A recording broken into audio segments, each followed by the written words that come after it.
అసమర్థ పాలనతో సమస్యల వలయంలో చిక్కుకున్న రాష్ట్రాన్ని తప్పకుండా గాడిలో పెడతానని తెలుగుదేశం అధ్యక్షుడు చంద్రబాబు ధీమా వ్యక్తం చేశారు.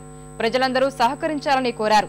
ప్రజల సాధక బాధకాలు వింటూ పంట కోల్పోయిన రైతన్నలను పరామర్శిస్తూ వస్తున్నా మీకోసం అంటూ ముందుకు కదులుతున్నారు.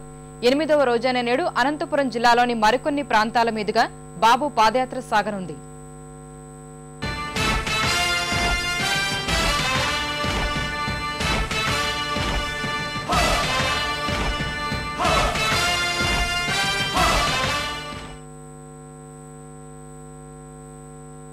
రాష్ట్రంలోని సమస్యలపై చైతన్యం నింపేందుకు పాదయాత్ర ద్వారా ప్రజల్లోకి వెళ్లి 100 కిలోమీటర్ల మైలురాయి దాటిన చంద్రబాబు నాయుడికి అనంతపల్లిల మహిళలు మంగళ హారతులతో స్వాగతం పలుకుతున్నారు.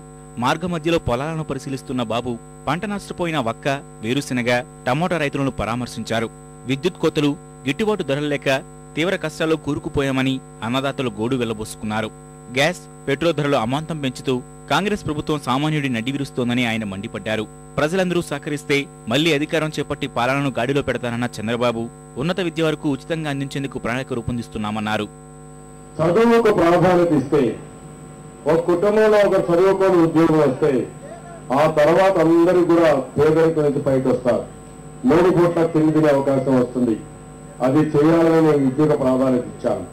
ఇప్పుడు కూడా నేను వేసిన ఫౌండేషన్ మీరు చూస్తే ఆ రోజు ఇదే మార్గం మీటింగ్లు పెట్టి చెప్పేవాడిని, మీ అందరికీ మీ పిల్లల్ని చదివించండి, చదివిస్తే వాళ్ళు ప్రయోజనం అవుతారు. వాళ్ళకి ఎంత ఆస్తి ఇస్తున్నది ముఖ్యం కాదు, ఎంత బాగా చదివిస్తున్నది ముఖ్యం. నేను చూడని అధికారం లేదు. మీ అందరి దయ వల్ల రాష్ట్రంలో ఎవరికి దక్కని గౌరవం 9 సంవత్సరాల ముఖ్యమంత్రిగా ఉండే అవకాశం వచ్చింది. అందుకని మీ రుణం తీర్చుకోవాలని, మళ్ళీ మీకు న్యాయం జరిగే వరకు మీ తరపున పోరాడాలనే ఉద్దేశంతోనే నేను ఈరోజు రావడం జరిగింది. చాలా పరిపాలన దాడి తప్పింది. మళ్ళీ పరిపాలన ఘాట్లో పెట్టాలి. ఇక్కడ ఇంకొక విషయం కూడా మీరు గుర్తుపెట్టుకోవాలి. కాంగ్రెస్ పార్టీ 2004 అధికారానికి వచ్చింది.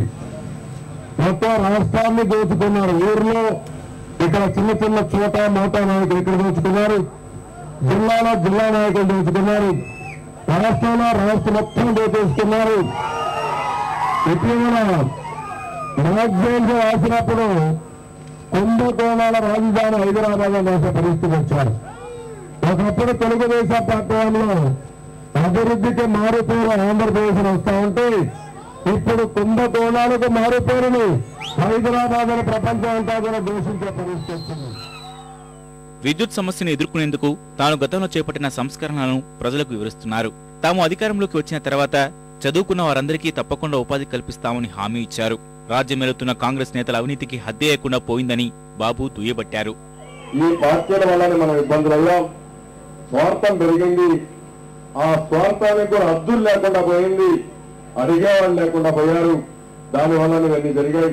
ఆ విషయాలు మీరు గుర్తుపెట్టుకోండి. ఒక మనిషికి కావాల్సిన ఎంతో చూసుకోకుండా దేశాన్ని మొత్తం మింగేస్తామంటే నేచర్ కూడా, ప్రకృతి కూడా సహకరించదు. అర్ధరాత్రి వరకు పాదయాత్ర చేపట్టిన చంద్రబాబు ఎర్రంపల్లి క్రాస్ వద్ద బస చేశారు. ఇవాళ ఎర్రంపల్లి నుంచి కళ్యాణదుర్గం మీదుగా ఉరవకొండ నియోజకవర్గంలోకి పాదయాత్ర ప్రవేశిస్తుంది.